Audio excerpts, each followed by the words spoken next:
Hi there, everybody. This is John Drew here from Elevated Planet. And Jolie Gabrielle here from Elevated Planet, and we'd like to welcome you to today's show where we dig deeper into Joshua and the Essenes. Yes. And Mary Magdalene, and basically, this is all about the love revolution. And honestly, it's so inspiring when you get into this stuff because I've got to say, personally, I've never been a religious person. You grow up and you learn about the biblical version of Jesus and a bit about religion as a child, but beyond that, as a left brainer, I was always working with the logical and never really particularly steeped in this kind of stuff at all, which makes it really fascinating to me because you suddenly start to realize, there was a very distorted vision that we've been fed for such a long time. Um, but at the same time, once you start to dig under the surface of this, and again, it's up to everybody to decide for themselves what works for them, because there are people who are very religiously based, who are very much based in the teachings of the Bible. Everybody has their own version of life, right? Because we're all individuated expressions of divine consciousness. So we're all supposed to be different. So, maybe it'll trigger some people. Maybe some people will accept it. But again, as Jesus himself did say, I think we just 2 or 3 weeks ago when we did the show, says the truth often divides before it unites. So, that's one of those things. You just plant the seeds out there of the exploration that we're doing. And I find it really interesting. And one of the things we're going to start with today is the Jesus My Autobiography, which was written, channeled, should I say, because it was just put down verbatim by Tina Louise Spalding. And again, gratitude to Silky, who has been watching our shows and actually put on the comments about this particular book, which led me to explore it. And I got the audio version of it. Fascinating, really fascinating. So we're going to dive into a little bit of that. But Yeshua also said during that book that the reason that he had chosen to come through the feminine energy to give his message is because the balance has been so out of kilter with the masculine energy over thousands of years that it has to be heard through the feminine voice, through the female energy, because that helps people to realize that this is why it's so important.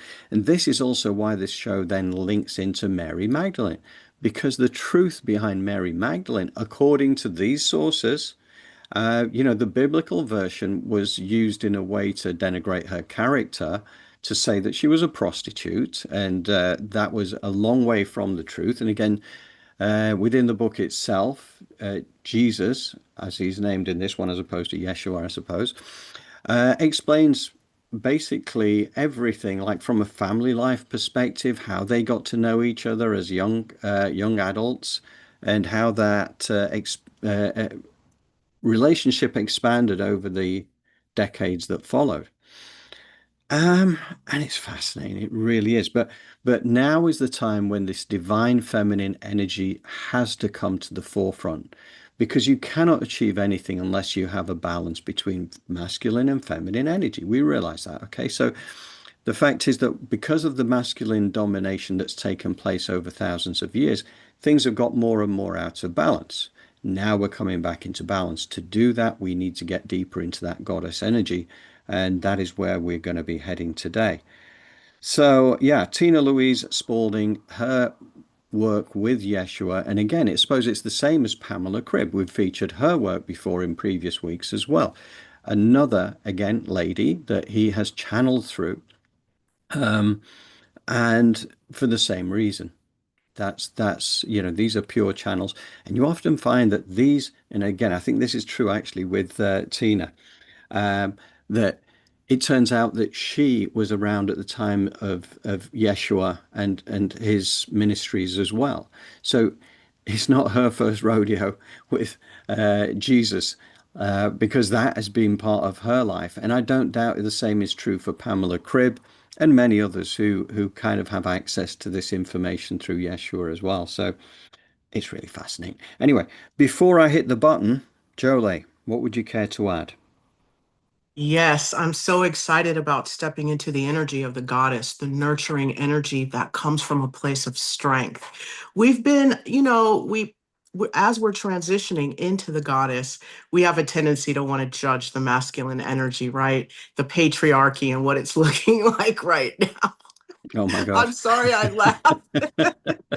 It's all right. It's better to laugh than to cry. Because I mean, you guys are being trashed, but moving into the goddess nurturing energy, it's beautiful to know that we all have both masculine and feminine energy. And once we start to work with the compassion, the forgiveness, the unconditional love, and the curiosity, we get a little closer to integrating the two. So this is exciting. Yes, it is. Yeah, and I take none of this personally because Yeah, I'm delighted you to can't. welcome in this Yeah, feminine, divine, feminine energy, goddess energy, because we so need it, and we know we yeah. need it, and that's basically what takes humanity forward. So bring it on. That's what I say. Yes, One and thing it's true. Yeah, and one thing I almost forgot to mention, but I did want to say about Elevated Planet is a donation-based channel now.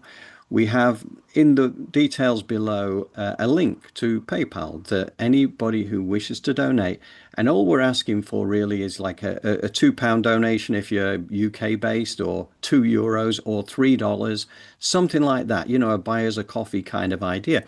Because in order to keep Absolutely. Elevated Planet going, we have to really try to balance out some of the costs that we're incurring, which are, let's say, several £100 slash dollars every month, and any help put towards that is gratefully received. So, It's any definitely. small amounts that you can spare, very gratefully received. And Yes. that's it, really. I just wanted to plant that out Yes. there. And I just want to say one more thing as well. And we put so much emphasis, on the masculine and the feminine. But let's remember our inner child, especially as we move into this um, show, and let our imagination and what resonates and get in our bodies and feel the energy of what the Messiah was talking about. And so that it's not so much outside of us, it's something that can be relatable and can be absorbed or can be stepped into. So this is a lot of fun. So like I said, put on your joy and allow for all parts of you to be a part of this, especially your body. Yeah. It is that playfulness aspect that keeps us Yes. open to whatever is coming through, and people can be discerning about it as they take in the words and the energy. Okay, so right, we are going to switch over to this screen for the first section will be the Jesus, a section from Jesus, My Autobiography. And then we'll come to a channeling of an angel called Alariel. And I'll give you a little bit more information on Alariel once we get through this first short section. So bear with me a second. Here we go.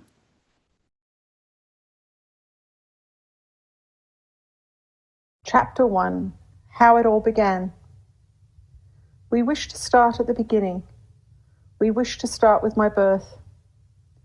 My mother was informed in a dream that she would have me.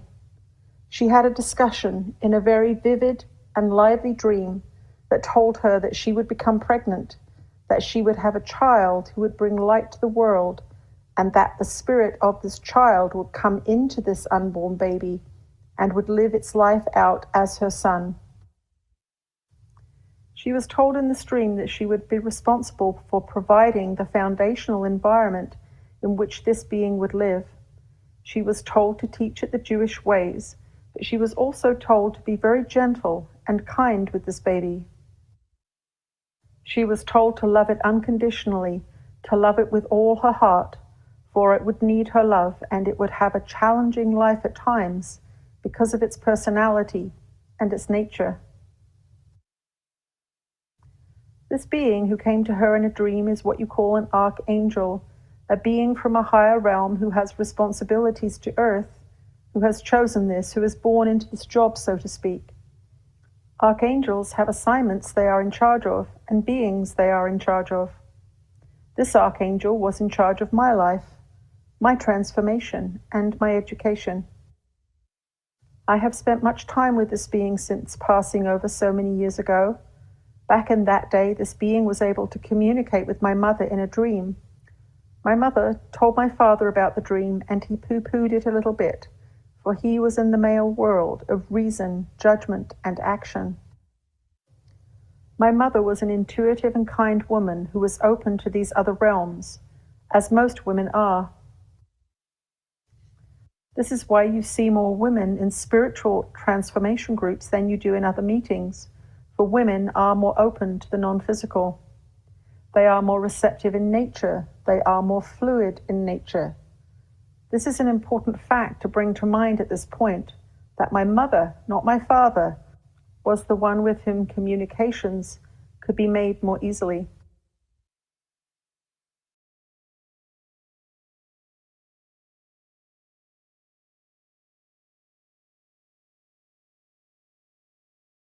How can we best encourage change on this planet? Do you think we should fight or oppose old organizations which are resisting change? Be aware that whenever you fight something, you are focusing on it and giving it energy. If you wish to remove something from manifestation, it is better to focus on its opposite. Give that good quality or organization energy and watch it flourish and grow, knowing that the old will wither away in its own time. The concept of soul aspects is still a difficult one for many people. Could you give your perception of this, please? During the early stages of human evolution, it was sufficient for the soul to put down one part of itself, one incarnated presence, upon the earth at a time. Then, as the civilizations on the earth developed and became more complex, offering a wider range of spiritual experience, many souls wished to access several of these possibilities at the same time.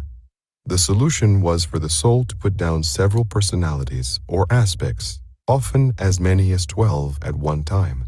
The memories of all 12 personalities feed back into the soul, and in subsequent lives, all later aspects of that soul would remember these lives. What element of human consciousness that we have lost is it important for us to bring back now?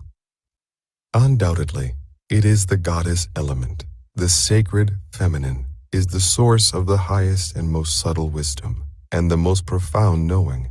Shamanic cultures have always recognized the primacy of feminine wisdom, and it is time that this primacy, symbolized by Mary Magdalene, is more widely acknowledged in the world.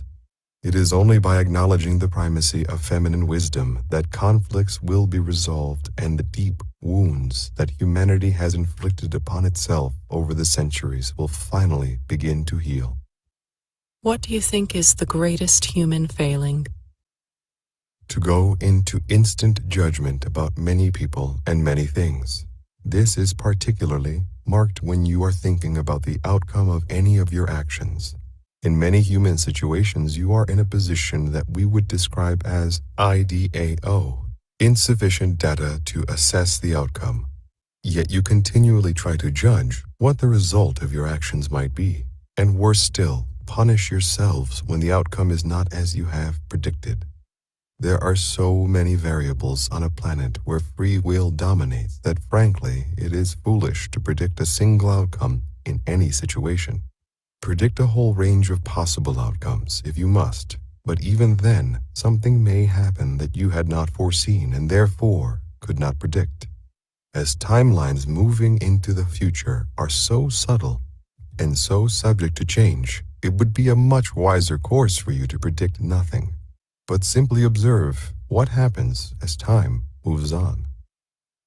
And what do you think is the greatest strength of human beings? Their ability to respond with love in their hearts to others, human beings, animals, or plants, when these are in difficulty or pain. It is the unique human heart quality that will carry you through, for it has the ability to sweep away all the dross of selfishness and greed. When human beings feel and act with their hearts, they are capable of making remarkable breakthroughs. So fascinating stuff. Now, just to start with the Jesus My Autobiography book, as a couple of things that are very clear is that Jesus had several brothers and sisters, and a lot of nephews and nieces, and the story is very, very different from the biblical version. And one of the things I really also wanted to give you the heads up on was the Alariel, because Alariel is referred to several times during this show. And as you'll have seen, he is part of a group of 12 angels.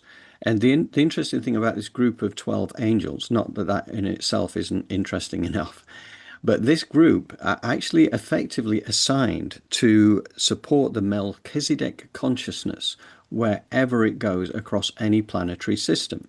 So the mere fact that we do have Melchizedeks here on Earth right now, Melchizedeks are renowned for their ability to help civilizations beyond the point where the consciousness has evolved to, so that they come along to help to do jobs that in this case humanity would not be able to achieve for itself. And the Essenes were a big part of that Melchizedek consciousness side of things. They were supported by the Melchizedeks because they had to be the wisdom bearers all the time, going back to, Atlantis, bringing forward, and this is where the link to Alariel came from, because Stuart Wilson, who is one of the co-authors of this book along with Joanna Prentice, he was put into a past life regression where he relived his life as an architect in Atlantis, interestingly. But he was very, from a very spiritual perspective, again, almost that like Essene kind of energy. And during that time in Atlantis, he had access to an angel that was Alariel. Okay, so basically, again, that Melchizedek, Essene kind of consciousness thing, all aligned. So Alariel was effectively linked to Stuart Wilson through this past life as an architect in Atlantis. And the way they got to Alariel was basically by asking a life, so asking the this previous life, this architect, asking him a question which they knew was so difficult for him to answer that he would refer to Alariel. And at that point, he put them in touch. And since then, they've been able to tap into Alariel's wisdom because, obviously it goes back as far as time, right? Time goes probably millions of years. But he's able to give very precise answers to very precise questions. But he does say the questions, he can only answer the questions that are given. Okay, so the questions have to be good ones. And it's a really interesting book, this, the Power of the Magdalene, because as they explore these things, Alariel is able to give them a lot of information that makes an awful lot of sense. Now, another interesting thing, of course, about the Melchizedeks is that one of the living Melchizedeks out there right now is Drumvalo Melchizedek, who's kind of around his mid 80s at the moment now. He's been around for a while, but he is an existing teacher here right now. And if you look at what he's achieved during his lifetime today, as well as I'm still waiting to get his latest Ancient Secrets of the Flower of Life book. It's not arrived in the UK yet.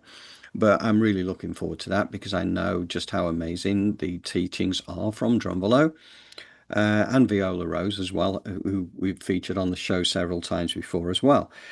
But that Melchizedek consciousness enabled him to be able to help to repair and activate the unity consciousness grid. Not just that, but previous to that as well, I think it was previous, but either way, around that same time, moving the Earth's Kundalini energy from the Himalayas to the Andes. And these were all achieved working in line with indigenous populations who knew to expect him. They knew he would be turning up.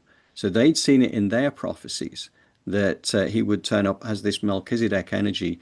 And he's just a regular guy, right? I mean, when you see him on the videos and everything, he's very humble. But he's clearly very wise and very guided. Now, since the 1980s, because he was a walk-in in the 1970s into Bernard, I forget his surname now, but it was Bernard. But Drumvalo came in as a soul exchange in, I think, 72 or 71. And in the early 1980s, two angels presented themselves to him to guide him from that point. Because when you come in as a walk-in, you're not immediately aware that you're a walk-in. You're just a human being just living their life. From the 1980s, he had these two angels that supported him throughout his life from then till modern day, till now. Um, and it makes me think that since there are 12 angels supporting the Melchizedek role, including Alariel, that those two angels that Drumvalo got are actually part of that collective of 12 as well. Just a thought. I don't know whether that's absolutely right, but I just suspect it is. I'll let you make your own mind up on that. But Jolie, what would you care to add? Wow, it's beautiful what is beginning to come to light about the ancient texts and the ancient religious knowledge that we've been given that's been cherry picked. Why Yes. has it been cherry picked and given to us in such a way when there's so many gaps within it? Because it was removing the goddess. So to actually be able to bring her back in is amazing. But while you were talking, John, it's so interesting because I was thinking about what a struggle it has been for women moving through the energy. And it's like you see these older women, they're in their crone phase and they've developed all of this knowledge and experience through living, right? So now they're wise women. But back in the day, we had the ability to instill this knowledge and wisdom in our girls and our children, which then empowered our communities. And then the struggle didn't have to happen so much. So the beauty of it is now that we're returning back to the goddess, we get to return to these principles because you see these beautiful indigo children, prismatic children, be- I mean, amazing. But what happens to them when they're put in the schools? They're squashed, oppressed. They're the first ones, that we're saying, no, don't do that. Sit down.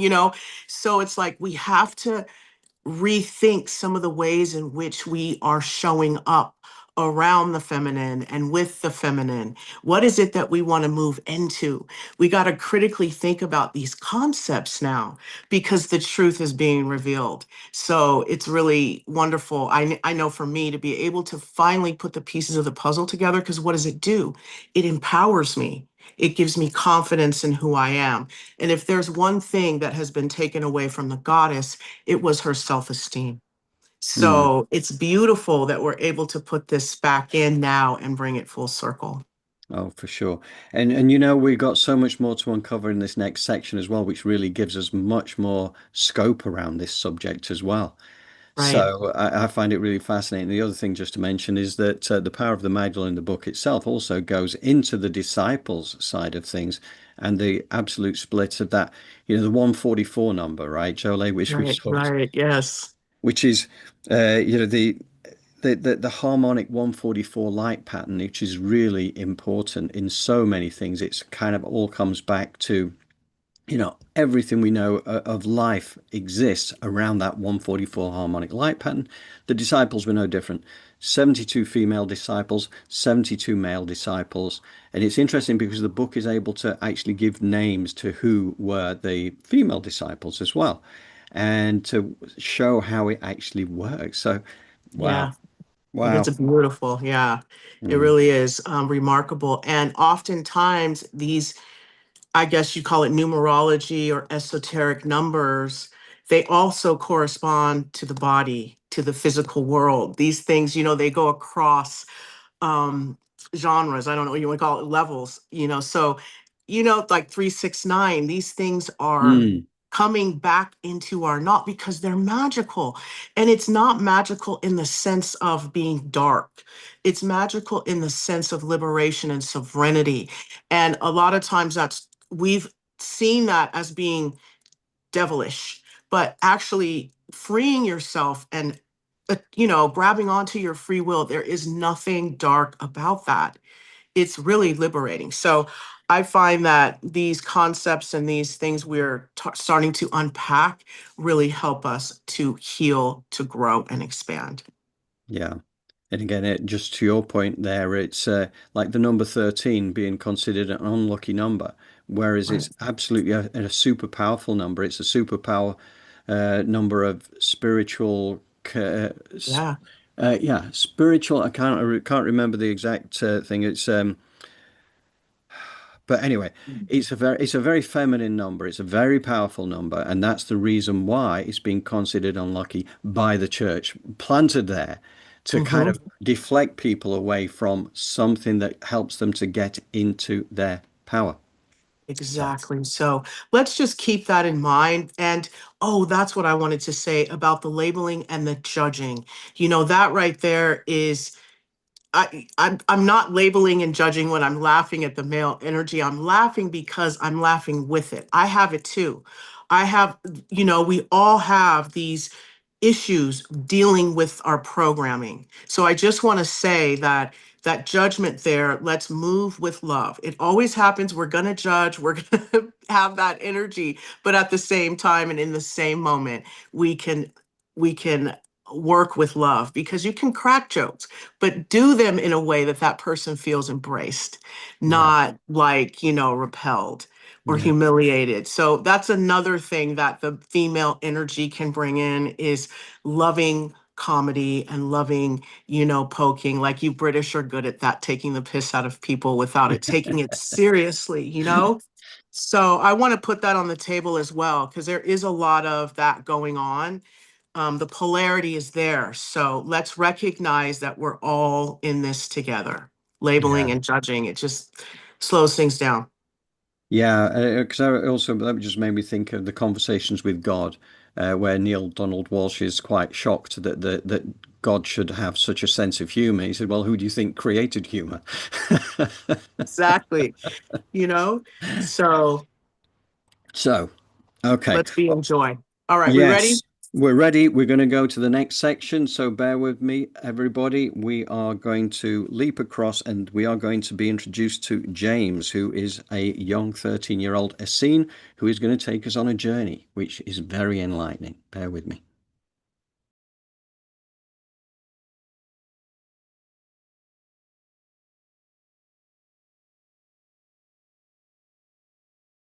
What is your name? I am called James. Now that James has identified himself, we will use that name. Joanna, what is this place called? It's called Getty, Ain Getty. I live near it. Comment by Stuart. Ain Getty was one of the southern group of Essene communities, which was identified in Chapter 6 of the Essenes Children of the Light. The session continues. Joanna, what happens at Ain Getty? I don't know much about what happens there. I visit sometimes. I know Jeshua goes there sometimes. I listen to my guide so I can go when he visits. I have been guided to go there since I was very young. How do your parents feel about you coming to this place? They know it's something special. If they can't find me, they know I've gone there. My parents are kind. They give me much freedom and allow me to use my gifts. Could you tell me about your gifts? I see lights around people, and I know who is safe and who is not, who is dangerous. Comment by Stuart. I think James is referring here to the aura, the energy field around the head and body of every human being. Anyone who can see auras and is skilled in reading them can tell a good deal about the consciousness of a person by the arrangement and movement of colors within the auric field. The session continues. Joanna, who are the dangerous people? Are the Romans the problem, the danger? No, it's the leaders of our people, the priests. There was a pause here while Kathy breathed deeply. I have been to Ain Getty again, but this time it is different. I must go to my parents and tell them we must go to Egypt, where we'll find Mary Salome. I know there's something very wrong now. I don't understand, but it's not right for us to be here anymore. Are you still 13? I'm still 13, but we must leave. The energy has changed, completely changed. It felt good before, but everything's different now. There's a big shift in energy as if something is breaking and moving apart, moving on. I have to go back to my parents. They sense the energy has changed and ask me what's the matter, and I tell them I've seen Jeshua, but not as I would expect to see him. The energy's different. Something has happened to him. I don't know what it is. When he came to the group, his feet had big holes in them, and it scared me. Nobody told you what happened to him? No, but I know something has changed about him. Jeshua said we all have to go and go quickly. The followers of Jeshua are in danger. The priests will root out anyone connected with Jeshua.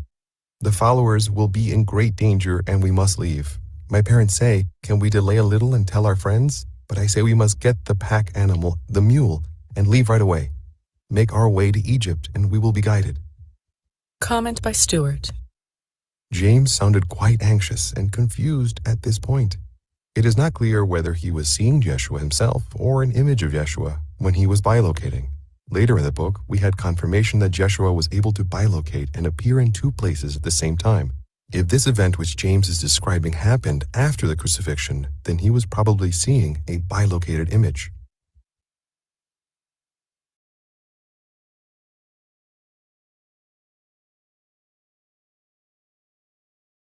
The session continues.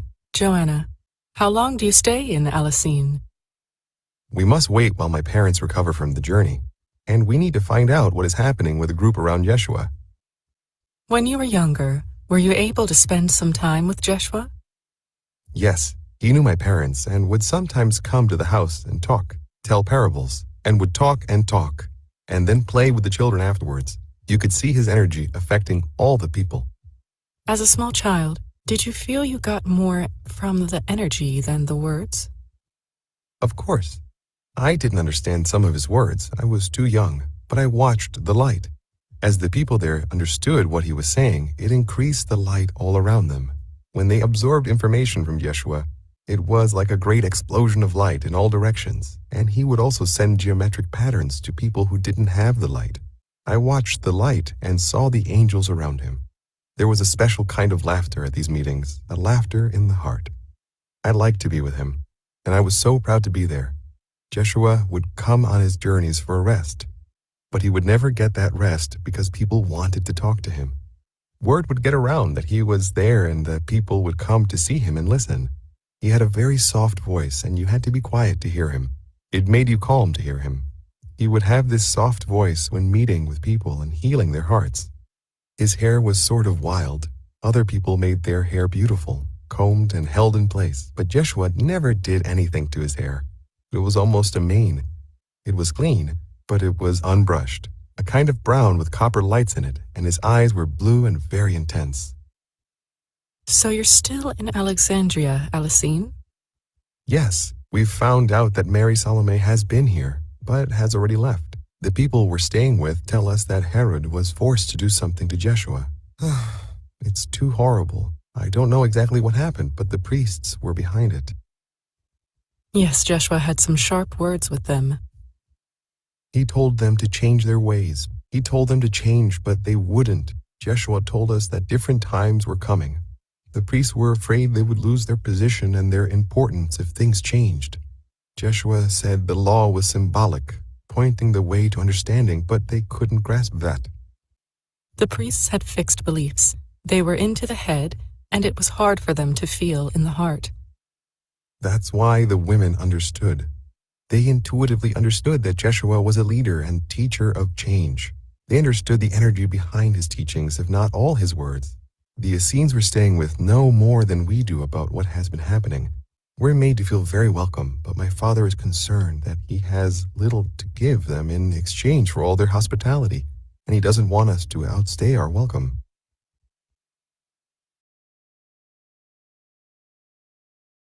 James talked about a gathering of people who were traveling through Gaul, with a number of tents pitched on a high and open place. It was cold, and they huddled around a number of fires on the site. It was a chance for them to share their memories, talk about old friends, and support each other. We knew we have to keep the memories alive, and that's what we're doing. So the teachings that you had from Jeshua, they were mainly energetic, but there were also teachings with words. It wasn't for me so much teachings as showing you a way to be, how to live as a spirit within a body, how to act and react with the people around you. A very simple message, to live in the heart and not harm others. Oh! There was a pause, a shift in the energy, and a sudden intake of breath. The lady called Mary is coming to our group. Is this Mary Salome? No, it's not. It's Mary Magdalene. She's so beautiful. She has dark eyes. She is our link with the Kalu, and she brings messages from them. It's she who is informing our scattered people of the jobs we must do. She is telling us that it's through the female line that the emotional aspects of the memories will be held. The men are the doers, and they must find information through external records, and both are needed. The men will be helped by physical records, linked through crystals and places, portals where they'll be able to access the universal records of events, real history. Comment by Stuart. The Kalu were the scattered remnants of an ancient Atlantean people who founded the Essene communities under the direction of the Order of Melchizedek. We discovered a good deal of information on the Kalu whilst researching the Essenes, Children of the Light, and they also appear in Jesus and the Essenes by Dolores Cannon. The Order of Melchizedek is a service order of advanced teachers working on many planetary systems throughout the galaxy. The session continues. Is this the first time you've met Mary Magdalene? Yes. And from your body reaction, the meeting obviously made a very big impression on you. Was it her energy field that particularly impressed you? Yes, it's huge. It's purple and blue. Here Kathy was so overcome that she could hardly get the last word out. She links with many other beings on the earth and off the earth. It's all tied in with light, so you feel as if she's bringing a vortex of the whole universe's memory into your place. Is she able to create vortexes if she settles in a place for a while? I don't think she needs to. She is the vortex.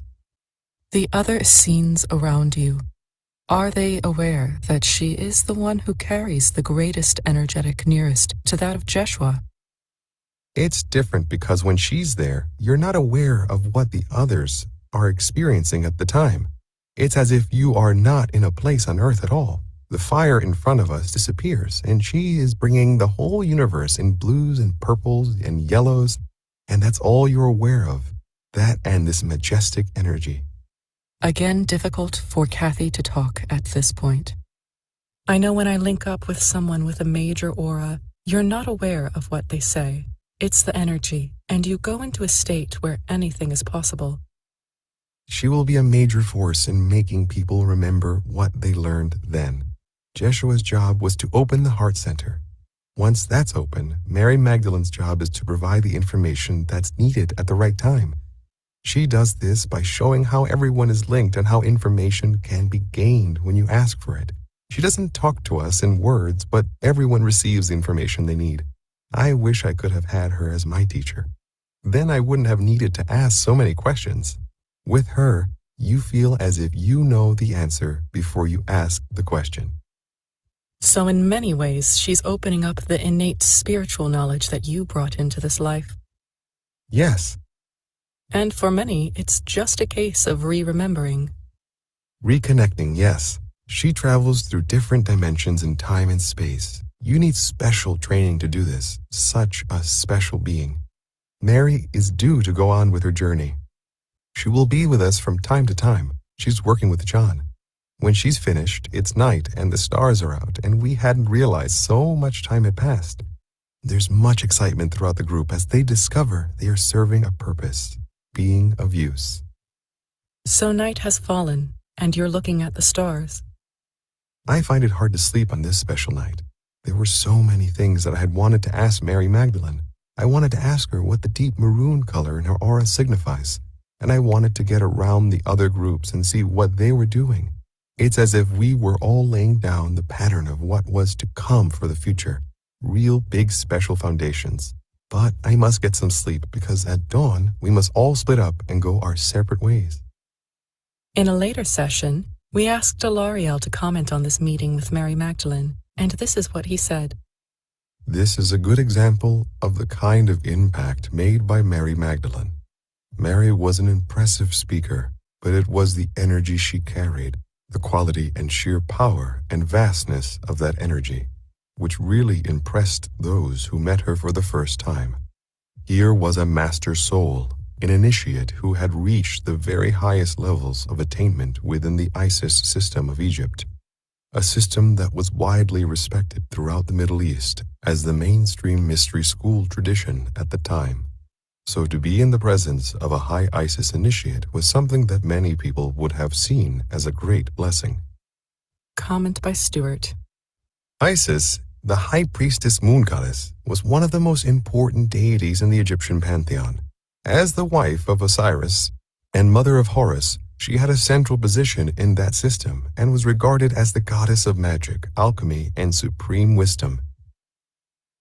So there we have it. Now, I suppose it's one of those things to mention kind of at this stage that when you go into Jesus, my autobiography, it's interesting to hear that uh, Jesus and Mary Magdalene knew each other from, being young adults, going all to the way through to when they were married and ultimately had two sons, is gets mentioned. He doesn't go into any details about who they were in terms of names or anything, because again, I think it comes back to this bloodline protection kind of thing. As we know, the Templar Knights were fierce guardians of the Christ bloodline, and therefore they knew that it would be vulnerable if that was known. And I think that is still being defended now. But clearly, there is a Christ bloodline that is out there now. I find there's a lot of interesting things here, you know, and one of the things that really interested me as well is Mary Magdalene's link to Avalon, which is Glastonbury as we know it now. Okay, so going back in time, the Western world seats of learning were in Alexandria, for one, where the mystery schools were, the Isis Mystery School being one of those. So Alexandria, which was an amazing place, that's where they had the library, which was ultimately burnt down, of course. But that was one of the three seats of learning for the Western world. The other one was in Greece, where you could go and sit at the feet of the philosophers and learn from the Socrates and the Platos of that generation, or those generations, to again steep yourself in deeper wisdom. But the third one was Avalon, which was the seat of the Druidic learning. Okay, Avalon being Glastonbury as we know it today. And the Druidic teachings were also regarded just as highly. They were more esoteric than kind of the Egyptian and the Greek versions. But what was really interesting, there was the priestesses of Avalon, which, the ladies of Avalon, as we will have heard of them in legend. And they were the priestesses that were carrying energy through from, interestingly, from the times of Lemuria. And so that was an energy. So they had certain rituals and ceremonies that they would do to enact and bring forward certain energies and power. And they'd been doing this for many hundreds and thousands of years. So they were, on the one hand, you've got the Druidic energy, which was more of a masculine energy. And then you'd got the ladies of Avalon, which were the feminine energy. But what was interesting, Mary Magdalene visited Avalon and spent time with the priestesses and was able to teach them more about the deeper meaning of the rituals and ceremonies that they used to undertake. So they learned from Mary Magdalene also.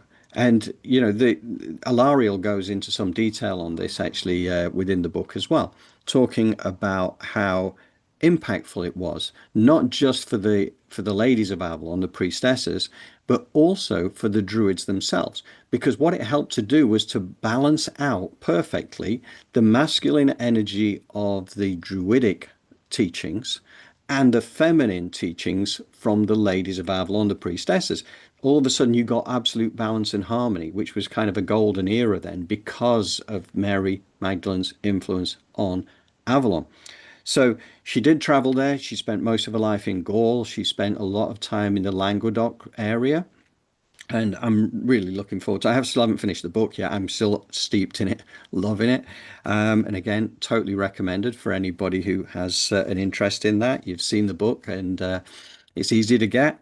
Um, so so Mary Magdalene and Mary Anna, which was the name for the mother of Jesus, were both initiates, high level initiates at the Isis Mystery School in Alexandria, from previous lives and previous generations. So they'd been training for this for an awful long time. Even though when you come into the incarnation, you don't know that to be the case, it was always training, right? And I know that Jesus and Mary spent from very relatively young years, talking about all this, the spiritual kind of things, and making sense of it and building that knowledge together. So, as far as Jesus was concerned, Mary Magdalene was his equal partner in everything. And this actually ruffled the feathers of a lot of the male disciples. They didn't like it. You know what the masculine energy is like, and the ego didn't like the fact that Jesus would elevate the value of the feminine energy to the same level as the masculine. Again, that 144 harmonic light pattern balance, very important. But the male disciples struggled to accept it because they had grown up in a culture which again was very masculine culture, where the men were the leaders. And Peter, there's a big story behind Peter as well as the disciple who really struggled with this the most, and there were some big implications for that played out over hundreds of years that followed. But yeah, so Mary Magdalene and Mary Anna were both master souls as initiates of the Isis Mystery School. And another thing I really, really find fascinating about this, we did a show which was it was Dolores Cannon, which was Sacred Secrets in the Fall of a Dark Agenda, which again goes back to one of Dolores's books, where they were talking about one of the people that she regressed went back to her time in the ISIS mystery schools, and her life there, learning and learning, and all the kind of stuff that went on at that particular time when ISIS was there. And what we learn from that is that ISIS is coming back to the planet. She is coming back by 2050. So let's say 2050 at the latest, might be earlier, but by 2050, the consciousness on this planet will once again be ready for ISIS and the mystery schools to be reopened, for us to be able to have access to information that has been hidden for so long, hidden often because it was unsafe for it to be out in public, because it was destroyed. So much work was destroyed, not just the burning of the fire of Alexandria, but so much, of information that was tried to be shared was destroyed. So it had to be very carefully protected. And that was one of the roles of the Templar Knights as well, was to guide artifacts, scrolls, learnings, as well as bloodlines. So there you go. What else was I going to mention to you? Um, yeah. So I suppose one of the things I really liked was actually the description of what it was like to be in Yeshua's company as the 13-year-old boy, as James was, to actually be there and to see the fact that the auras that he had, but also the way he impacted people around him, and the fact he could send geometric codes to those who basically didn't have the colors so that they would get them. I just find that really fascinating and beautiful. And the bilocating side of things as well. I mean, I mentioned this last week, but the walking on water, Jesus in my autobiography talks about the fact that when he walked on water, that what the disciples were actually seeing was his astral body, because Jesus himself was in a cave meditating, and it was his astral body that was levitated just above the level of the water. So that bilocation thing obviously also enabled him to get more messages across more, parts of the world and parts of his around more people, I suppose. Now, one other thing to say, while Mary Magdalene was in Gaul and sometimes in the UK with her teachings, Jesus himself went in a different direction. So after the crucifixion, once he'd come back, proving life is everlasting, it wasn't dying for the sins of the world. It was just proving that we are immortal and that we are godlike in ourselves. We're just unrecognized or unrealized at this point. We are learning, we are growing, we're getting back into that wisdom.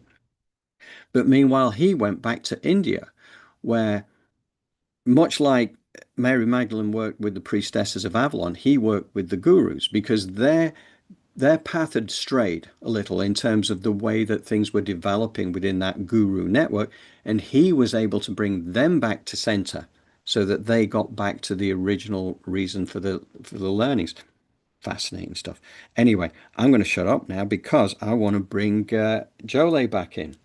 for your thoughts. Hi, John. All of it is such fascinating information, isn't it? And it ties in so much once you start like uncovering more and more. It's like this spiritual archaeological dig. It's so interesting. But one of the things I wanted to bring back around is the fact that I said that look for these, signals to be in your body and in the world, like these numbers, these sacred geometries and stuff. But 144 bones fuse when you're developing as a child, right? So you Wow. start out with 350 and you go down to 206 as you develop. So that 144 integrates with the rest to bring together your spine, your hips, and your skull. So it's interesting how these things move throughout the levels, and you know that you're on to something. Also, the inner child is even in the pyramid, is even in the Isis. We talked about Mariana and how she, knew these things. Well, of course they knew, because to integrate the masculine and the feminine, you need that playfulness, or that Osiris, right? That's her son. What is it? Isis, Osiris, and And Horace. Horus, right? And Horus. So all of that, like these concepts and these ideas, they come through the generations, they come through the religions.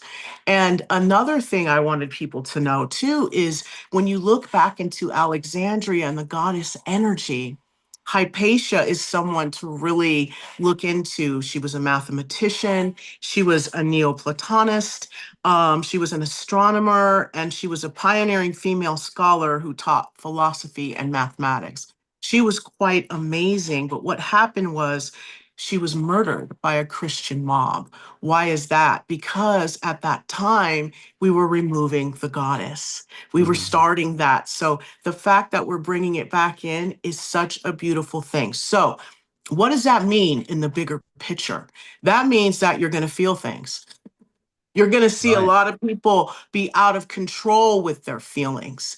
That's why we're moving more into love, right? Because when you feel those feelings, you need that comfort, you need that support. You need to know that someone is there for you and that you are not alone, Mm. period. And this is how we get people to stop hurting themselves and other people. So we just ask, how does this look? Hold the door open for somebody, smile and say hi. Sing a song, a bridge of a song while you're walking. Like, be a place and a space. I'm not asking you to be, a house for homeless like that, or be unhoused and put yourself in danger, let's say, because the unhoused need love too. But what I am trying to say is just think outside of yourself for a moment each day. That's how you bring in that goddess energy. Another thing that the goddess does for us is protection. And in clear sight, when I was going to clairvoyant school, one of the things we were able to do after we do our grounding and aura and all that, she would teach us, Reverend Judy Nelson, fantastic. She would teach us, call in Athena. If you're going into some place that you find dangerous, call in Athena, the goddess of war, and ask for her to protect you. Now I say that and I hear, oh my God, that's no, no, no, no, no. We can't call in that. That's devilish. No, it's just an essence of the divine. So you're calling in this specific essence, right? And you're giving it a name. So that's all. So it's like you can kind of use, like we're dealing with Alariel, right? Hmm. This angel is not just for Drumvalo and Jeshua and James, and it's for you too. So utilize your meditations and your prayers to bring in this energy, knowing that there's some nurturing, some love, some femininity support for you. And then therefore then it builds. Hmm. Yes. Yeah, because this is the permissioning thing, isn't it? Because we're like as a free will planet. If you don't ask, you can't receive. So to your point, right, when you want that protection, you call in Athena, you are permissioning that Yes. protection to come forward to protect you. In the same way we can, like I quite often tune into the likes of Merlin as a consciousness, Right. or Thoth the Atlantean because of the work we've done, on that Avalon series. And, they, to me, that's important, and Yeshua as well. But also, Mary Magdalene now, right? It's just, but permissioning it to open, to just Correct. see what will come in, and staying open. And again, from the heart, it's got to be from the heart. Definitely. Yeah. And another thing I just want to reiterate as I do, when you call in these energies, you're not opening yourself up for this energy to infiltrate your aura or your body. What you're doing is you're calling it in a way that communicates with your higher self. And actually, they stay outside your aura to protect you and to be a guide. So, it's not something to panic about or think that this is going to come and be a walk-in. That's not what it is. It's accessing that energy of protection. And Yeah. to be able to name it is very powerful because now the universe knows what you're asking for. Mm. Yeah, yeah. And the walk-in side of things is always, there's nothing sinister about walk-ins on the basis that it is always done with as a soul agreement. Yes, One to step out and one to step in, but certainly avoiding the possession type of thing, whereby when you're just inviting in unknown energies, then that is where that's where the protection is required, right? exactly. So it's there for us if we want to use it. So like I said, for you women out there, look up Hypatia. There's really a good, she's a very inspiring, um, I guess, avatar for the goddess. Excellent, excellent. I wonder when ISIS does return here by 2050, whether, because I know that at the same time they said that like there will be many acolytes of ISIS will return exactly at the same time to be with her again. And I wonder if an incarnation of Mary Magdalene and Mary Anna might be amongst them, right? Quite feasible. So, Yeah. along with many more. But anyway, okay. So I think it must be time now to go to our last section. Yes, it is. Okay, let's do it. So to lead us into Jole's guided meditation slash visualization, we have none other than Jesus himself from the book Jesus, My Autobiography. Again, we had started at the beginning, and this is right towards the end of the book, so we're kind of bookending the show with that. And then Jole will work her magic. So bear with me a second.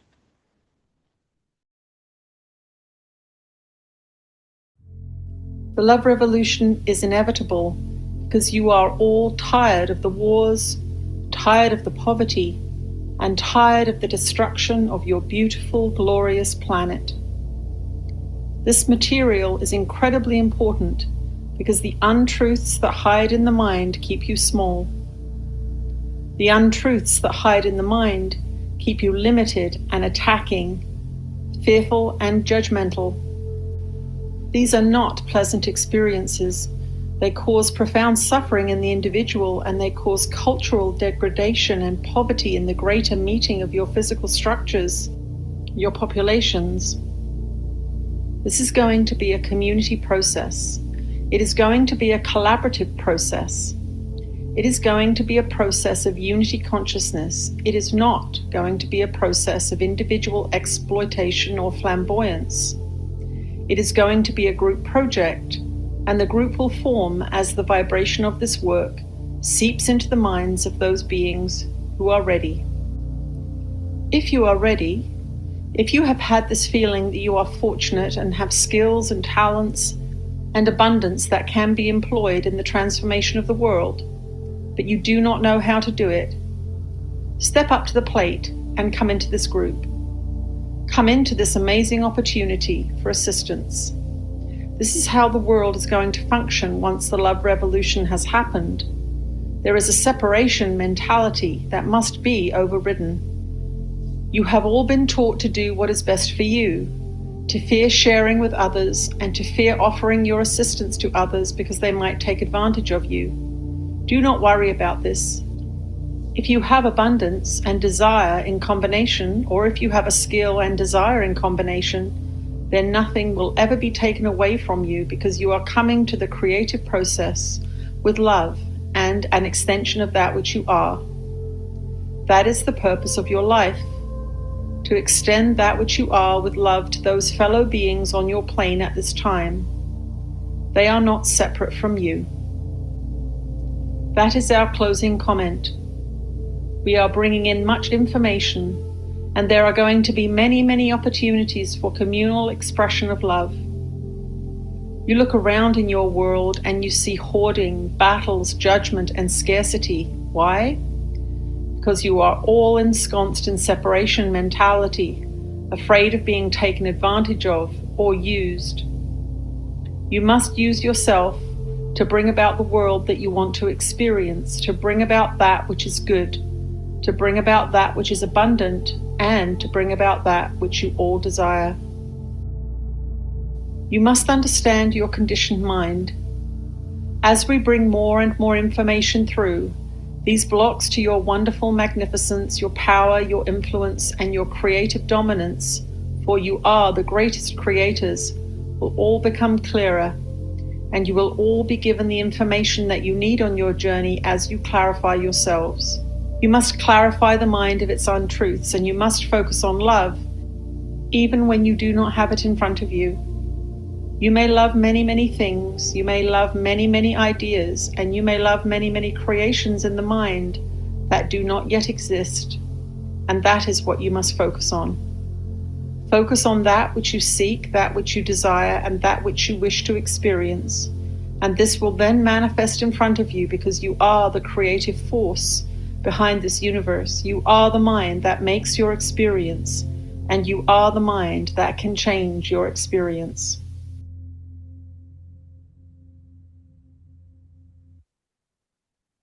Take a deep breath in. Exhale. Bring your awareness to the center of your chest as you visualize yourself grounding your energy with the grounding cord that is 6 inches in diameter, connected to your first chakra of a natural earth element that resonates with you. Is it a tree trunk, a tunnel of water, a beam of light, a cave, a crystal, whatever it is? See this moving through Mother Earth and rooting itself into her core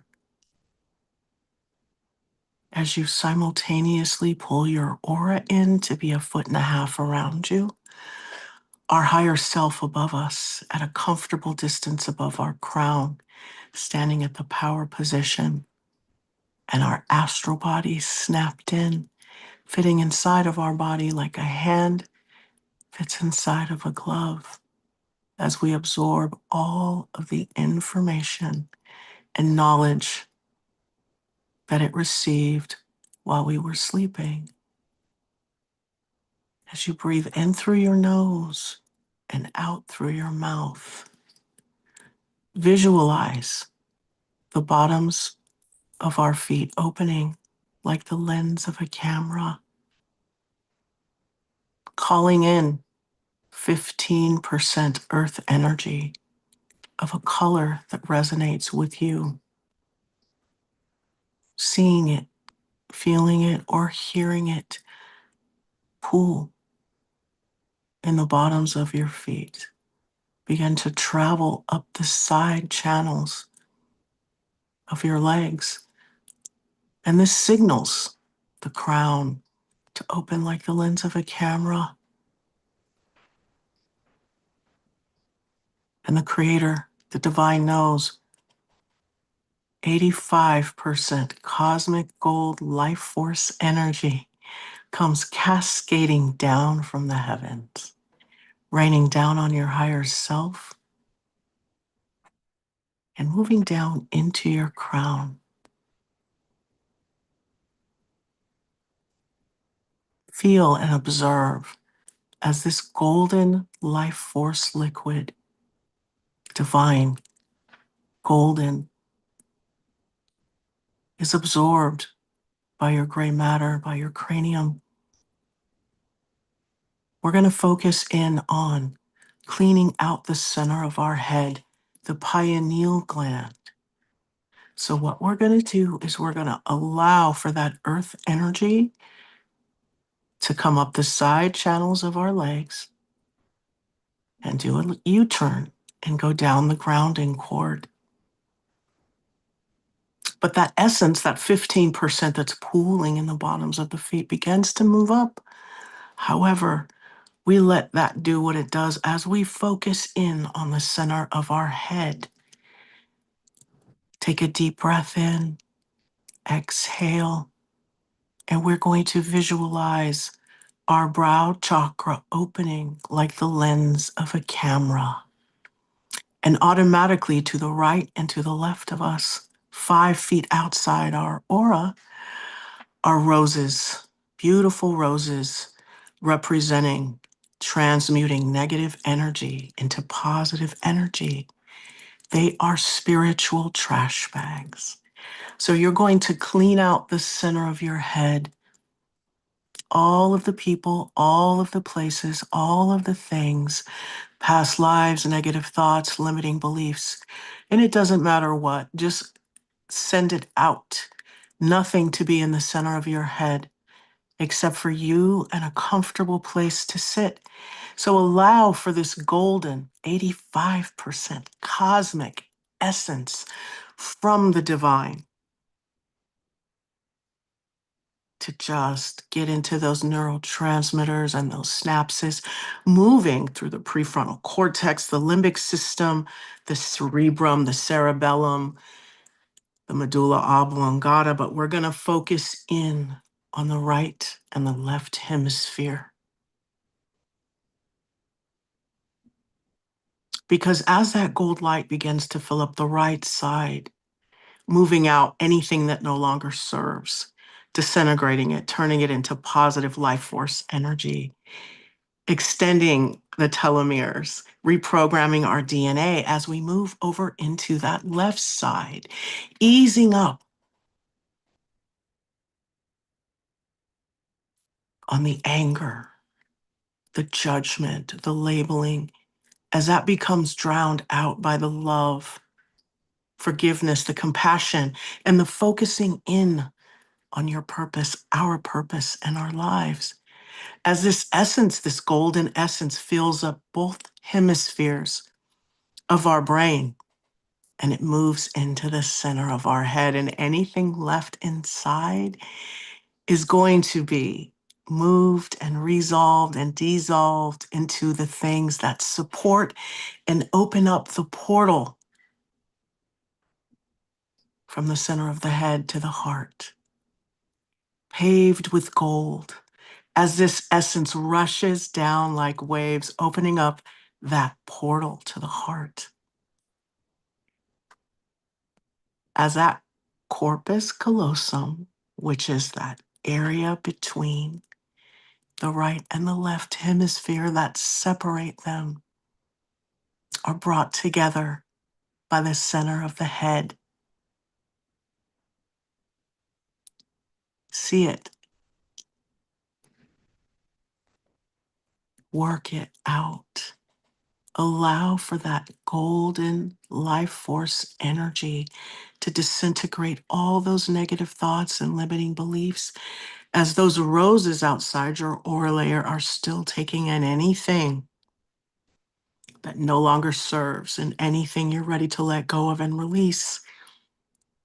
As that golden sun is being created above your head, above your higher self, above our higher self, in that golden, cascading, divine life force energy, as it's calling all of your energy back, and not just from this lifetime, from all lifetimes, all parallel lives, all planes, and all levels, resolving and dissolving the negative, allowing for you to take in the lesson, letting go of the triggers and the charges, as this essence, this gold light begins to move through your body,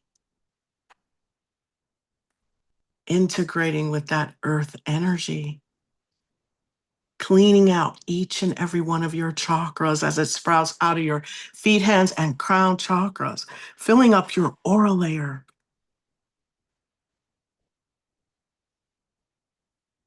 And that golden sun above your higher self, above your crown, is calling back our energy as well as the goddess energy. So once our energy comes back, the goddess then begins to bring in that energy for us, solidifying the unconditional love and unspeakable beauty that we are made of, the limitlessness that makes up our being. So as this essence begins to move through your body, filling you up, sprouting out of your feet, hands, and crown chakras, filling up your aura layers, see all these beautiful colors of joy and amusement surrounding you. See the goddess come in and embrace you as she brings you into her bosom and lets you know that she is here for you and you are her and she is you. As the anger, the violence, the aggression, the emotional unavailability resolves and dissolves itself to be replaced with love, compassion, forgiveness, support, and nurturing for self. And there's so much that we share and we connect from a heart-centered space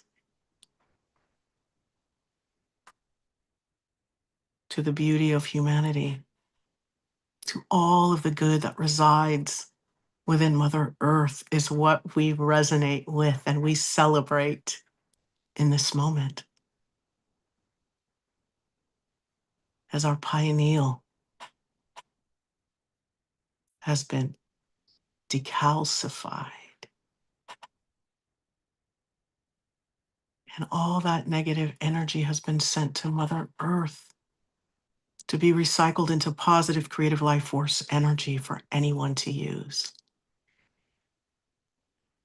So as you take a deep breath in and exhale, you're going to give those roses outside your aura layer 5 feet to the right and to the left, an energetic push.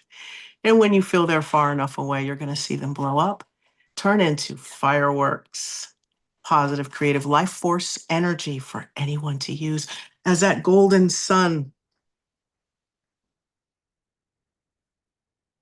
comes down in that river of divine gold light through your higher self, as your higher self's just, ooh, nice shower, taking it in as it moves down into your crown, filling up the center of your head, expanding out into all parts of your brain, moving down your spine, lighting up each vertebra,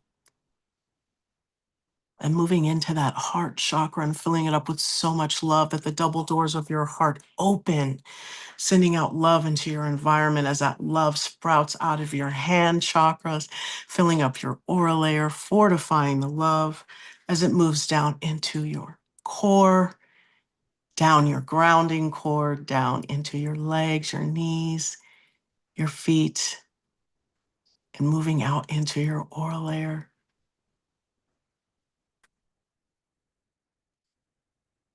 Recalibrating you, realigning you with your most loving and highest good as you are connected, rooted, and grounded into Mother Earth and connected to that divine life force energy as this beam of loving light moves down through you, through your higher self, your crown, all the way down your chakras, your grounding cord, as you just stay in alignment.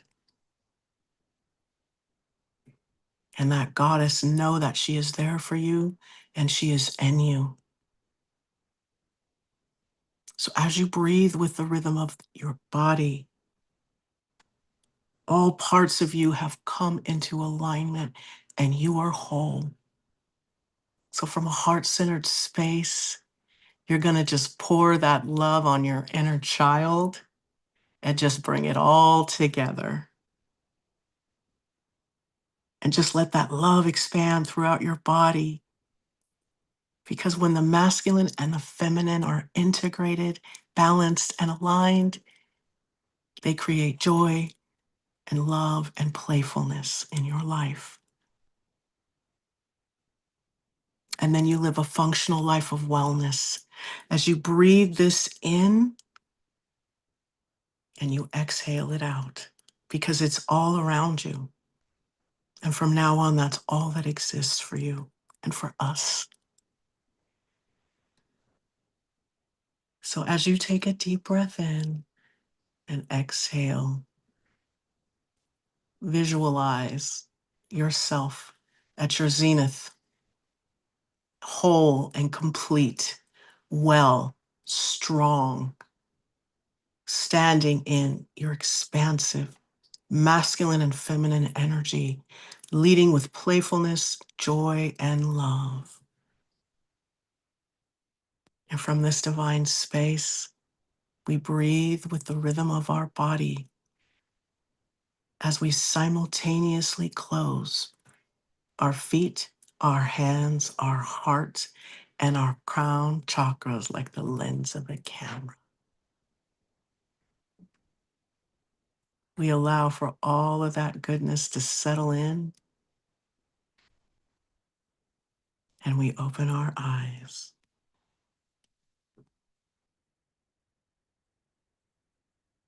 Wonderful. Thank you, Jolie.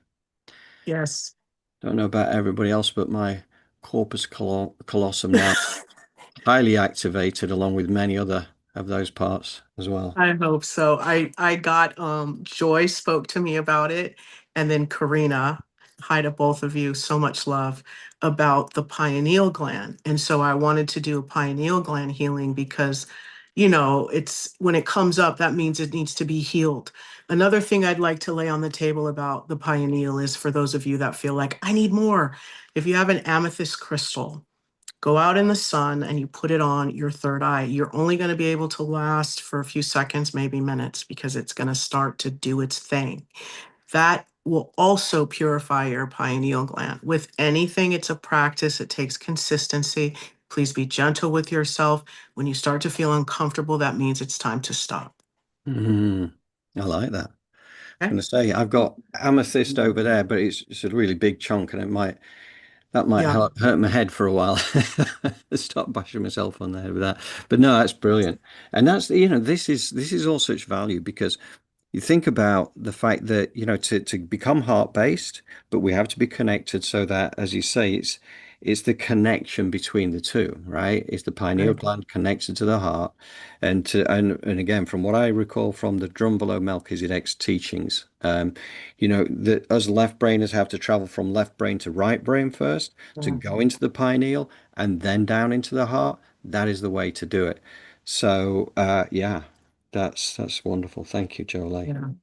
Thank you guys. This is wonderful. I'm so glad and thankful for this outlet. I'm glad that I was blessed because there's so many of us light workers that have no idea that we're light workers and we're out there going crazy. So I'm so grateful to be able to have found this gift. And if you know people that are struggling, 9 chances out of 10, there's a spiritual component to their life that they are missing. Yes, yes. And to that point, we've got something else coming up next week. We're not going to announce anything on it yet, but Jolie and I have been working on this, and we've been Yeah. tapping into some of our folks around that we've been doing some work with recently as well, just to try and work out what to do and how. And I think this could be quite powerful. So, Yeah. looking forward to being able Exciting. to give more information on that next week. And apart from that, I suppose we go into the wrap up mode now, which again, mention again about the donation thing is like important for us, but again, only for those that feel so inclined and can afford it because, we understand the nature of the Yeah. economy out there right now. But that donation link is below. And please, more importantly still, where you know other people that would value this material, this content, share it with them. You know, Yes. just give it a go, because I think that's the way to get the word out, because it's difficult to find Elevated Planet through YouTube under normal circumstances. We don't, we're not up there on the algorithms for whatever reason. So whatever we can do to share it is fantastic. And the other thing I wanted to mention again, we will be putting a newsletter out tomorrow with the edited version of this show, which will have some new imagery on it and just sort of tidy up the little intersection pieces that we have. So please do check that out. If anybody wants to go on the distribution list, drop me an email to johndrew@elevatedplanet.life is the best way to do it. So, and whatever messages you've got, please do send us any messages that you care to, and I guarantee you, Jolay and I will be back. And if anybody does want a reading through Jolay as well, and because she does fantastic readings, that's why we're working together today. Because over 6 years ago, I had my first reading, and then she didn't take on the restraint. She didn't take out the restraining order, and You I say am that all still. the time. I know, but it's true. So grateful. I mean, if it wasn't for you, I would not be able to, unpack my purpose. And so I'm so grateful because, another thing when you're an empath and you're sensitive, you take on a lot, and it can be a blessing and a curse at the same time. So to have somebody that could say, hey, let me help you execute. Oh my God, it's such a blessing. And thank you to the community for that as well, because they're a part of that. For sure. And I honestly believe that, you and I doing this work together, it's not our first time we've done this, right? Yeah, Just the first time in this lifetime. But right. I do also feel connections with so many of our community as well. And I think Yeah. that's what we're doing. We're just at this early stages of building something up that we're going to go out and expand. And it, as a team, we'll go out there and expand and really step into our power. And, one of those points made by Jesus in that last section there, pre-meditation, was you are the creative force behind the universe. That Hmm. is what we're tapping into when we bring you our thing next week, which we have to talk to you about, because we are the creative force behind the universe. It's just that we hadn't realized it. Right. Time to step into that power. One of the sleeping giants, right? Let's Yes. wake up. Yes, indeed, indeed. And thank you to the community, and thank you to Kelly and Kathy for your comments. And I know that they value very much the meditation there, Jolie, as indeed do I. Thank So you. we will be separating that meditation out again, and that will be on our channel separately again tomorrow as well. So for those who just want to go in and tap into the meditation, we'll always make sure that is available to you. Um, and I think that's about it, right? That's it. Thank you so much. Yeah. Thank you, everybody. We love you. Thank you for tuning in. Thank you for those who watch the recording. And we look forward to seeing you again in a few days' time.